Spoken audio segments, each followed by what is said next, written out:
porque esta mujer tiene una mezcla interesantísima de belleza estética, de belleza física, pero también con un alma noble y bonita, Es Moni. que ella, Marce, es realmente bella en todo el sentido de la palabra. Pues ella es abogada, periodista, presentadora, coach de vida, docente universitaria. La sigo en redes sociales desde esta mañana porque me gustan los mensajes que está compartiendo. Me gusta, no, sí, yo la verdad, soy de esas personas, mire, que a veces no sigo a las personas, pero sí las estaqueo. Hoy dije, la voy a seguir porque me encanta el contenido que está haciendo en las redes sociales. La verdad no lo conocía. Es una mujer espectacular y hoy vamos a hablar de muchos temas interesantes con ella. Ella es la grandiosa Silvia Corzo. Hola chicos, qué rico Bienvenida. verlos. Qué lástima no poder estar acompañándolos. Un abrazo para los dos. Tan bella, Silvia, bienvenida. Bueno, quiero empezar por ese look, porque ese look arriesgado, diferente, te luce tanto, Silvia, te ves tan hermosa, pero no es para cualquiera ese look, ¿eh? No. Señora, usted que está en la casa viendo, tremenda cara. no creo que lo deba intentar en casa. No, de pronto sí, ¿por qué no? O por qué no, a lo mejor sí. Silvia, bienvenida. Ay, muchas gracias. Un abrazo también para todas las personas que madrugaron y que están acompañándonos hasta ahora. Bueno, empecemos por lo que queremos hacer en esta mañana con Silvia, y es detenernos un poquito en tu lado maternal. ¿Cómo cambia tu vida con la llegada de Pablo? ¿Cuántos años tiene Pablo ya? 20, acaba de cumplir. 20 años. ¿Qué pasaba en tu vida en ese momento? ¿Cómo recibes a este hijo, a este maestro de vida? ¿Y cómo empieza él también a transformar tu vida, Silvia? Bueno, muy emocionada porque sentí como una conexión con él desde el primer momento, como de saber que iba a llegar, asustada porque pues no sabía, el reto de ser mamá es muy grande, yo no sabía si yo iba a ser capaz de asumirlo o cómo lo iba a asumir. Pero sí me cambió la vida por completo porque toda la forma en que yo veía el mundo, la manera en que me comportaba, como me veía a mí misma, fue una antes de Pablo. Otra después, ya cuando sientes que tienes la responsabilidad de entregarle a alguien como el aprendizaje, cómo ayudarlo a crecer, a que sea una persona de bien, a que pues saque la mejor versión de sí mismo, es muy difícil, porque uno mismo a veces ni es capaz, ¿no? Con uno mismo, ni con sus propios problemas y situaciones. Así que empecé a entender que la mejor manera de educar a Pablo era con el ejemplo. Siempre se lo dicen a uno, ¿no? Sí. Pero empecé a entender que era la mejor manera porque además Pablo desde chiquito siempre fue muy vivo y despierto y él siempre se daba cuenta de si lo que yo le estaba enseñando, yo se lo estaba mostrando con mis actos y si no, pues para él no era convincente.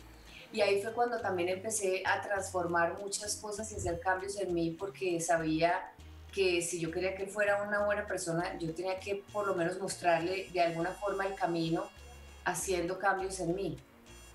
Silvia, existen dos maneras de ver la vida, pensaría yo.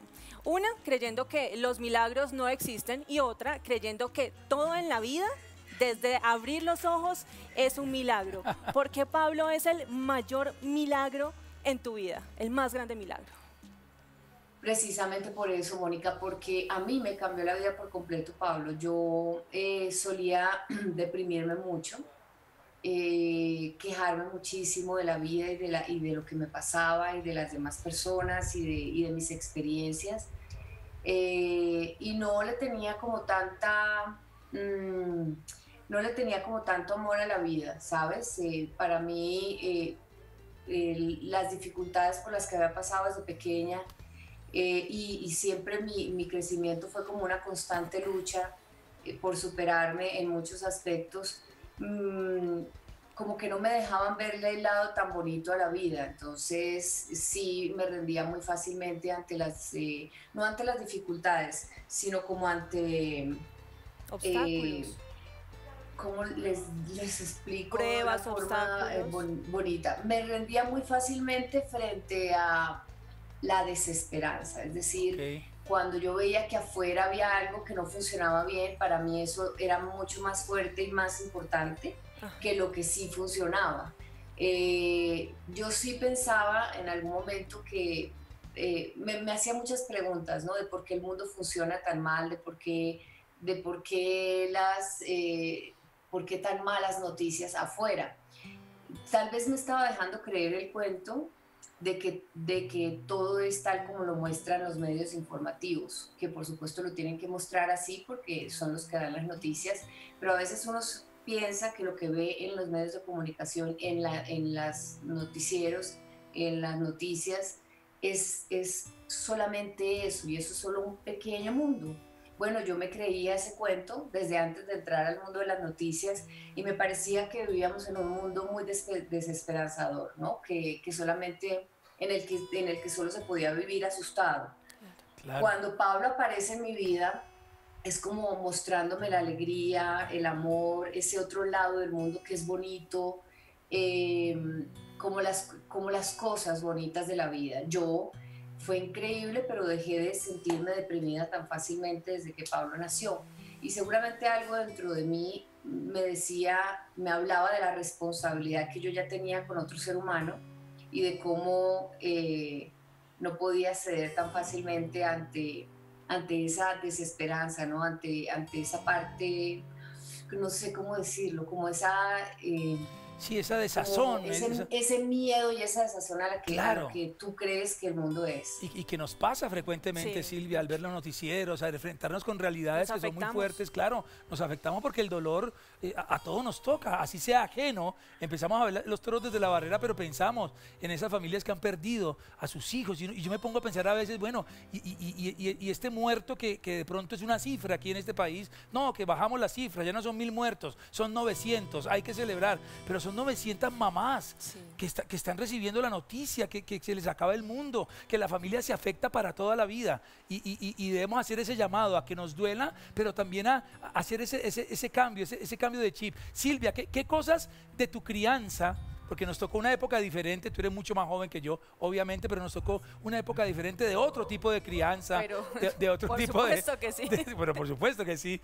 ¿Qué patrones de esa crianza has conscientemente no querido repetir a la hora de hablar con Pablo y de hablarle de la vida y de mostrarle un camino completamente diferente al que nosotros tuvimos en una generación completamente diferente a la actual?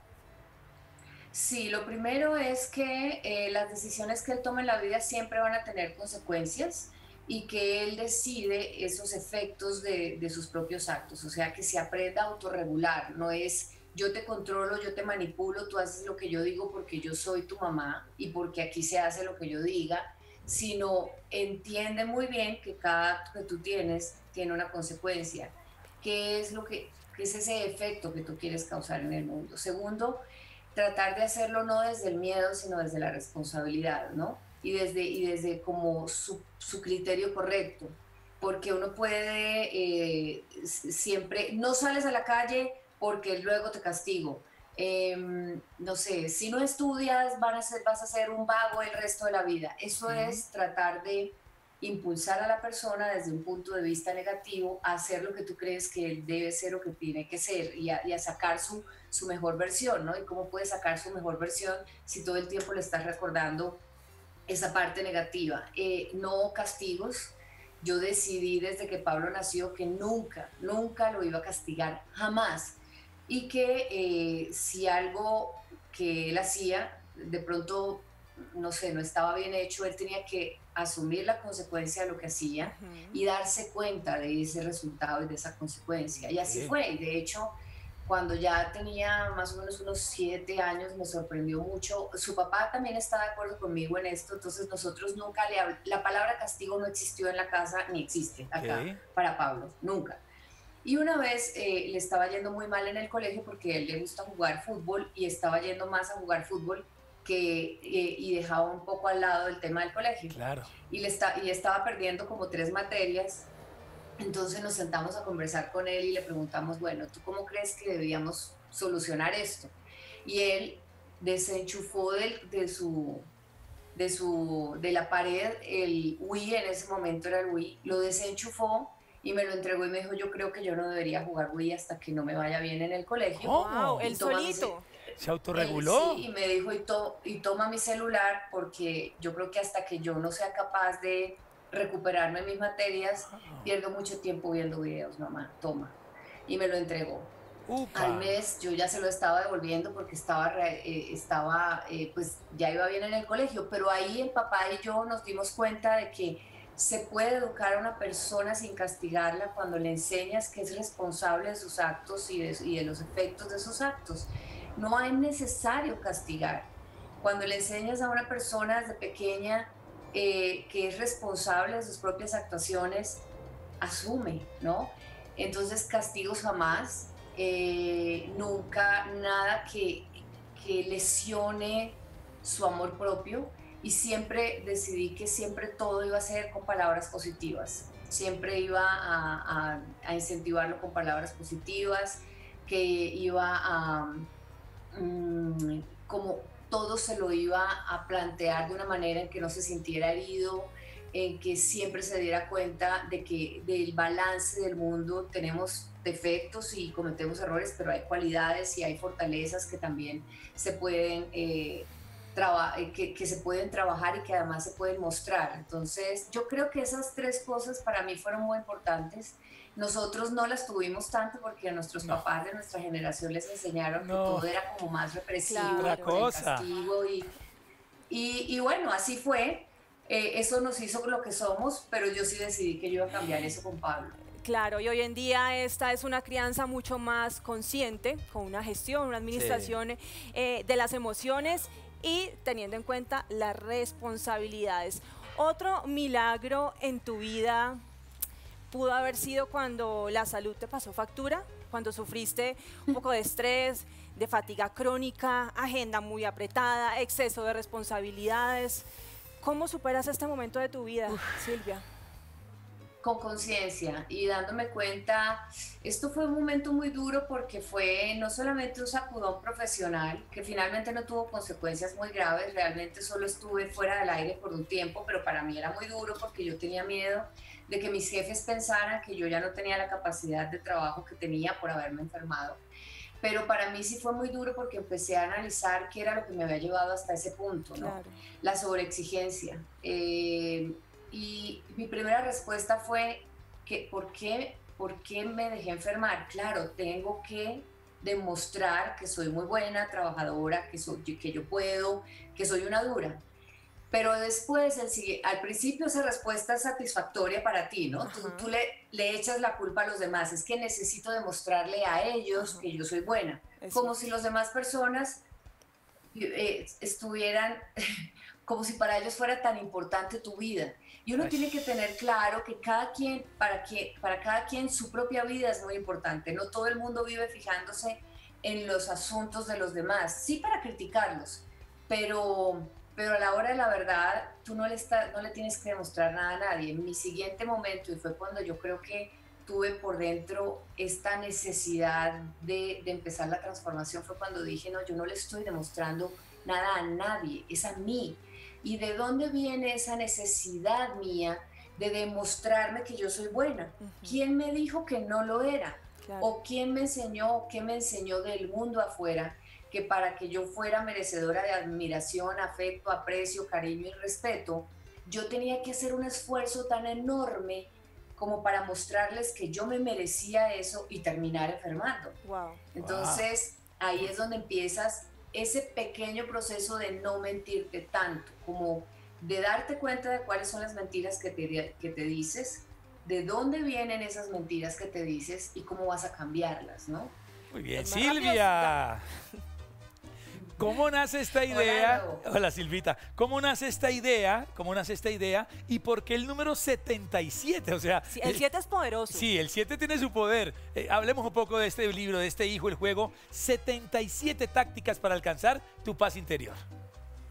Bueno, 77 fue porque esas fueron las que salieron, de verdad. No tiene un significado más allá, uno buscándole el lado. Salieron esas. No, pero fíjense que después revisé qué significaba el número 77 en numerología, y el 77 es el número del crecimiento espiritual. Ajá. Bueno. Pero, o sea, no fue una coincidencia. Cuando Editorial Planeta me llama para preguntarme si estoy dispuesto a hacer con el acompañamiento de ellos este libro que ayudara a las personas a sentirse mejor, porque veníamos de la pandemia, bueno, veníamos de esos momentos más difíciles de la pandemia del comienzo, ahora ya por lo menos Creo que cada uno de nosotros ha encontrado la forma de ir navegándolo poco a poco.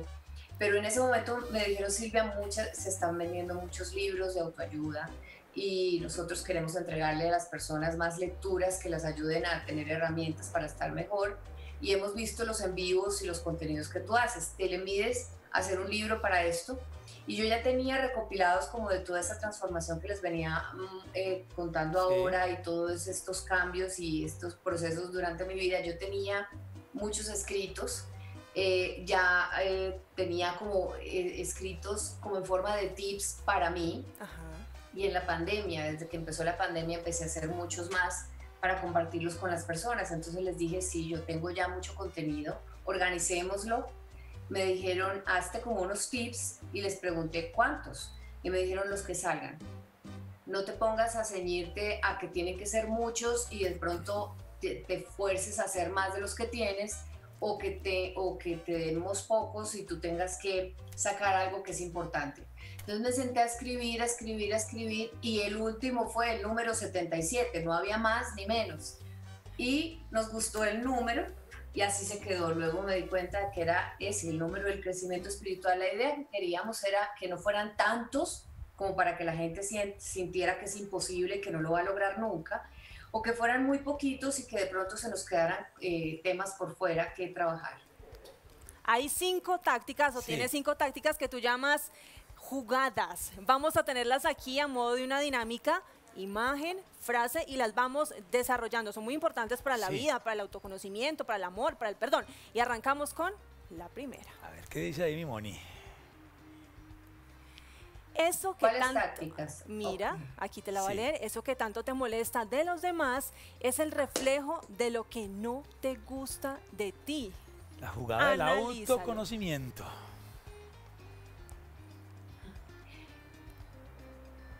Bueno, pues cuando yo empecé a hacer el libro y a estructurarlo, me parecía muy importante los temas que las personas hablan más conmigo cuando me buscan en las sesiones de coaching o cuando hago trabajos en las empresas o cuando estoy haciendo los contenidos en las clases o en los talleres. La gente siempre pide ayuda para mejorar sus relaciones personales, para perdonar o sanar heridas, para hacer cambios en la vida y para tomar decisiones importantes. Yo sabía que esos tenía que ser puntos importantes que se tenían que tratar dentro del libro, pero dije, ¿con qué empiezo? ¿Qué es lo más importante? Si tú no te conoces bien, si no sabes de qué estás hecho, cuáles son tus pensamientos, tus miedos, tus creencias, qué es lo que te mueve a tomar decisiones, va a ser muy difícil que hagas cambios en tu vida, va a ser muy difícil que tengas relaciones armoniosas si no empiezas a tener una buena relación contigo mismo, y va a ser también muy difícil que perdones. Así que escogí primero la jugada del autoconocimiento, y parte de conocerte es darte cuenta de que nunca los problemas de lo que te pasa a ti están afuera.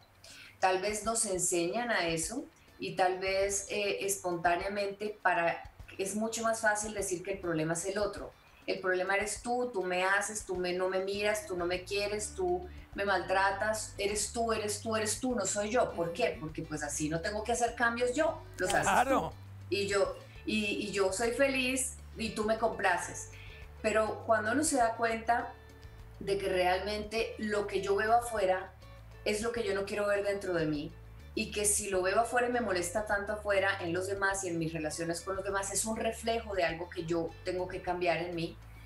Cuando me doy cuenta, sé por dónde empezar. Primero, a verme, y segundo, a hacer cambios. Entonces, esta que ustedes acaban de escoger no le gusta a la gente. Uy, no. Muchas personas me dicen, ¿cómo me vienes a decir a mí que yo soy igual a esa persona? Voy a ir como a los extremos. ¿Cómo me vas a decir a mí que yo soy igual a ese ladrón, a ese señor corrupto que se roba la plata del Estado? ¿Cómo me dices que yo soy igual a ese vicioso que está en la calle perdiendo su vida y desperdiciando su vida? Yo no soy como esas personas, y cada quien escoge a quién le molesta, ¿no? Pero miren, si uno lo mira de esta forma, y lo digo de verdad con todo respeto, tú crees que no eres un adicto, pero realmente cuando te obsesionas con las relaciones, inclusive con las que ya no funcionan, cuando te obsesionas con el trabajo para no tener que verte a ti mismo y saber qué hay en tu interior o para evadir relaciones o situaciones importantes en tu casa, cuando tal vez tú no seas adicto a una sustancia psicoactiva o algo que te haga daño, pero eres adicto al dolor, a los conflictos, a las relaciones amorosas que no funcionan, a el trabajo, a todo lo que te ayude a evadirte de lo que eres tú. Es posible que tú no seas un ladrón corrupto que le robe plata al Estado, pero de pronto le robas tiempo a los demás, les haces perder tiempo de ellos, eh, siempre trayéndolos a tus problemas y a tus conflictos. Le robas tiempo a otros, le robas tranquilidad a los demás. De pronto eres de esos que viven solamente centrados en sí mismos y que todo el mundo tenga que ver con sus situaciones, con sus problemas y su vida, y no respetas el tiempo y la tranquilidad de los otros, les robas espacio, les robas tiempo, les robas paz. Atención. Siempre y atención, siempre cargándolos con tus problemas, los que no resuelves tú solo, con tus situaciones conflictivas, las que tú no quieres ver, entonces que los demás me escuchen mi cantaleta diariamente. Luego sí somos un poquito ladrones, pero no tal vez de la misma manera que nosotros creemos. Tal vez sí somos un poquito adictos, todos. Tal vez sí somos un poquito conflictivos, pero no nos damos cuenta. Así que cuando vemos afuera algo que no nos gusta, lo que deberíamos preguntar es qué de afuera que me disgusta está reflejando un comportamiento mío adentro que no quiero ver. Tenemos porque que es ahí donde tengo que empezar a hacer el cambio. De eso se trata lo que ustedes acaban de poner en la pantalla. Antes de juzgar, hay que autoevaluarnos. Vamos con la siguiente jugada. Que está ligadita esta primera. Muy relacionada. Tus verdaderos cambios comienzan cuando dejas de mentirte. Claro, sí. Cuando nos conocemos y cuando nos autoconocemos ya no hay mentira posible porque ya sabemos nuestra realidad, nuestra esencia y estamos con el corazón y la mente dispuestos a cambiar eso que nos ha molestado durante toda la vida, Total. Silvia. Sí, y de verdad todo el tiempo nos estamos diciendo mentiras, sin darnos cuenta, pero nos estamos diciendo mentiras y nos afectamos mucho y afectamos a otras personas. Yo les voy a dar un ejemplo con las relaciones.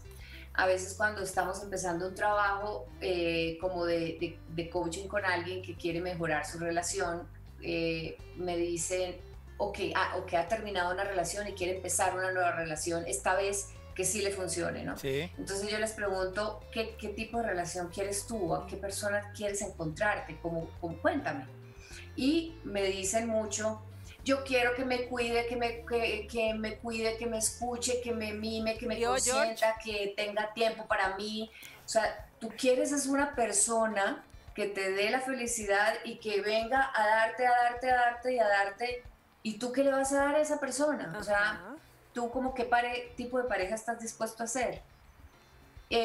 Cuando nosotros creemos que las parejas o las personas que llegan a nuestras vidas vienen con la única misión exclusiva de hacerme feliz a mí, darme a mí, entregarme a mí y hacer que yo sea, pero yo no estoy dispuesto a ser esa pareja que quiero de esa persona, me estoy mintiendo. Y por eso las relaciones son tan conflictivas y finalmente no funcionan y llegan a una ruptura. Y todo esto lo resumo en, ¿de verdad estás dispuesto tú a ser una buena pareja de quien se te atraviesa en la vida? ¿Y cómo vas a ser una buena pareja de esa persona? Porque tienes que empezar por eso. ¿Qué le voy a entregar yo? ¿Qué voy a dar de mí? Para saber si estoy dispuesto a tener una relación de pareja o si lo que yo quiero es encontrarme a alguien que soporte las cargas que yo no puedo soportar y las responsabilidades que no puedo asumir. Claro. Es una mentira enorme que casi todo el mundo se dice, que todos nos decimos y que termina como consecuencia que las relaciones al final no funcionen y es, claro que no iba a funcionar. Si es que tú estabas dispuesto a que vinieran a entregarte a ti, pero tú ni siquiera estabas preparado para ser una pareja de esa persona y no te dabas cuenta. Obviamente eso no iba a funcionar. Claro. Es como, deja de decirte mentiras y basado en las verdades que tienes, empieza a mirar qué vas a entregar de ti y en qué vas a trabajar. Y eso en todos los ámbitos, en el laboral, ¿no? A veces hay personas que dicen, odio este trabajo, me tratan muy mal. Y la pregunta es, ¿te gusta? ¿Por qué estás ahí en ese trabajo? Claro. ¿Qué estás dispuesto a entregar de ti a ese trabajo? ¿Qué vas a aportar a esa empresa que te contrató? ¿Cuál va a ser tu aporte? Pues mira que Silvia, no sé si sin quererlo o no, fusionó dos, porque habló de las mentiras, de los cambios y también de las relaciones, y ya ese tema quedó cerrado y quedó clarito. Silvia, fusionaste el tema de los cambios y el tema de las relaciones, así que vamos con la cuarta jugada. Que esa es una jugada, la jugada de las relaciones. Vamos ahora entonces Silvia con la jugada de las decisiones. ¿Cómo tomar decisiones asertivas en la vida? Si no tomas la decisión, la vida la toma por ti, Silvia. Ay, ay, ay. ¿Cómo nos cuesta? Sí, todos en el fondo sabemos cuál es el momento de dar un paso adelante, ¿no? De retirarnos de un lugar, de hacer un cambio en nuestra vida, pero lo aplazamos, lo dilatamos porque nos da mucho miedo. Todos están ligados, chicos. Nos da mucho miedo tomar una decisión porque la decisión implica un cambio y nos da miedo los cambios porque no sabemos qué vendrá para nosotros. Y siempre queremos tenerlo todo sobre seguro, algo que es imposible. Entonces, aplazamos demasiado una decisión. Y créanme, cuando ya es momento de hacer un movimiento en tu vida, si tú no lo haces, te empujan. Alguien lo hace por ti, la vida se encarga de empujarte, entonces terminas tú en el piso después de semejante golpe diciendo, bueno, ¿ahora qué voy a hacer? Claro. Yo creo que saber identificar cuál es el momento de hacer un cambio en tu vida o dar un paso adelante, ser dispuesto a renunciar o a dejar atrás lo que tienes que dejar, porque nadie da un paso adelante ni hace un cambio en su vida si no deja atrás algo que ya no funciona o que ya no se debe hacer de la misma manera. Vas a quedarte estancado. Y lo que pasa es que la vida cambia, la vida se mueve, la vida tiene movimiento. Sí. Todo el mundo va moviéndose. Si tú decides quedarte estancado, vas a sentir como que la vida te atropella y te empuja y que tú no tienes el control. Silvia, yo quiero que seamos en este momento prácticos y le digas a todo el público de la familia Bravísimo que está ahí de pronto diciendo, yo quiero montar ese negocio, pero no sé, tengo una duda, yo quiero arrancar esta relación, yo quiero hacer esto, yo quiero tomar una decisión. ¿Cuál sería el ABC? ¿Cuáles serían esos tips, esas bases sólidas en el momento de tomar una decisión radical en la vida, con todo y superar el miedo que nos da? Sí. Por favor, bien práctico para que tomen nota y tomemos nota nosotros también, porque esto es un aprendizaje de todos. Bueno, primero hay que darse cuenta de que ya tienes que hacer ese cambio, de que ya no eres feliz en el lugar en el que estás. Y eso se nota porque uno se empieza a sentir un poquito incómodo. Cuando tengas esa incomodidad, pregúntate, ¿por qué me siento así? ¿Qué necesito para sentirme mejor? Y poder identificar que llegó el momento de hacer un cambio, ¿no? Es el tiempo correcto. Primero. Segundo, sí, el momento correcto. Segundo, el estar dispuesto a renunciar. Cuando tú ya sabes cuál es el cambio que quieres hacer, siempre sabes a qué tienes que renunciar para hacerlo. Estar dispuesto a renunciar a eso, porque no hay forma de ir adelante si tú no haces un movimiento en tu vida y no dejas atrás o no renuncias a eso, que eso lo acabé de decir hace un momento. Tercero, confiar, porque siempre vamos a tener el riesgo de equivocarnos cuando tomamos una decisión o de que las cosas no salgan como nosotros queríamos. Si nos abrimos a que, bueno, las cosas no salieron como quisimos, pero a lo mejor salieron mejor de lo que yo esperaba o me llevaron a un lugar mejor o con otros retos, voy a estar abierto a que la vida me entrega siempre lo que yo necesito vivir para mi propia fortaleza, ¿no? Saber, tener claro que yo siempre voy a tener los recursos para poder asumir las nuevas situaciones, confiar en mí, en la vida misma, en el universo, en lo que me sostenga, no importa que crea yo que es eso que me sostiene, ¿no? Es la confianza.